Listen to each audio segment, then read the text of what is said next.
Hi guys, taod-taod ng ulan no, but it's still raining. Look at that.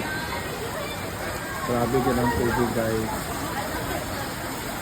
So wakad yun, hapit na mag alas 5 and it's still raining. So ato ta dito sa likod.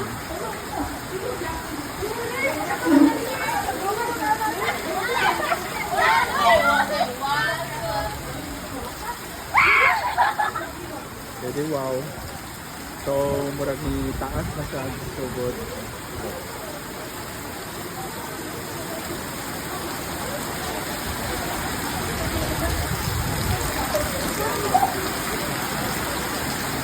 So man sa ang sitwasyon diri sa likod.